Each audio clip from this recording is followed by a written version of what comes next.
जी दोस्तों, नमस्कार, प्रणाम। कैसे हैं आप सब? उम्मीद करता हूँ आप सब स्वस्थ होंगे, मस्त होंगे। जी हाँ, तो मैं बात करने आया हूँ खेसारी लाल जी का गाना के ऊपर। ठीक है? कौन सा गाना है? बोधी न की बूंदी। ठीक है? उसी के बारे में जो सारेगामा पे आया है। बाप रे बाप! सच में यार, खेसारी के आगे सब हुए फेल। पूरा भोजपुरी ही फेल। मज़ा आ रहा है ना? लेकिन उन चमचों से बोलना चाहता हूँ कि रे चूतिए, कमीने, नालायक, जब पावर स्टार पवन सिंह का लाल घाघरा आया था उसी सारेगामा पे और ज़्यादा व्यूज भाग रहा था, लाइक मिल रहा था, कमेंट मिल रहा था, तो तुम लोग ने क्या बोला था? क्या बोला था कि नहीं, इस पे तो बड़ा वाला एड लगाया गया है, इसके लिए ऐसा भाग रहा है। हाँ ठीक है, सही बात है, एड लगता है। और वो एड कोई भी सिंगर या एक्टर नहीं लगाता है, वो कंपनी वाला वो अपने मर्जी से लगाता है, क्योंकि उसको व्यूज चाहिए। ठीक है?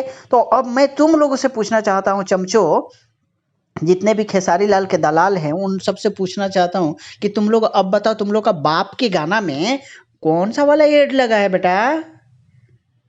इतना बड़ा वाला एड? बाप रे बाप! अब फेल क्यों नहीं होगा भाई? पूरा भोजपुरी इंडस्ट्री फेल हो जाएगा जब इतना बड़ा वही बादशाह है ना बॉलीवुड का, जब एड लगाता है तो पूरा बॉलीवुड हिल जाता है। तो वैसे ही खेसारी लाल पे एड लगा हुआ है। और दूसरी चीज, पावर स्टार पवन सिंह इकलौता ऐसा शेर है कि अपने दम पे गाना बनाता, अपने दम पे चलाता है।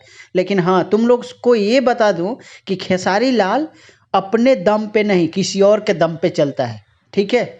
चाहे जो उसके साथ ड्यूट किया हो या किसी अदर लैंग्वेज को उठा के गाया हो। जैसे कि आज सिर्फ भोजपुरी उस गाना को नहीं सुन रहा है, बंगाली, आसामी सब दर्शक सुन रहे हैं। क्यों? कि उसमें बंगाली गाना है। समझा बेटा? तो राज यही है इस गाने का कि असली वजह और यही स्पेशल राज है कि इस गाने का व्यूज़ भाग रहा है। बल्कि इस गाना में बंगाली टचेबल गाना है और बंगाली लैंग्वेज में गाना भी गाया हुआ है। 50% तो उसमें दूसरा ही लैंग्वेज है।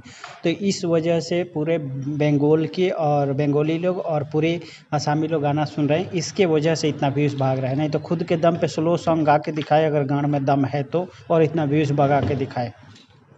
ठीक है दोस्तों, आप लोग समझ ही गए होंगे। फिर मिलता हूँ।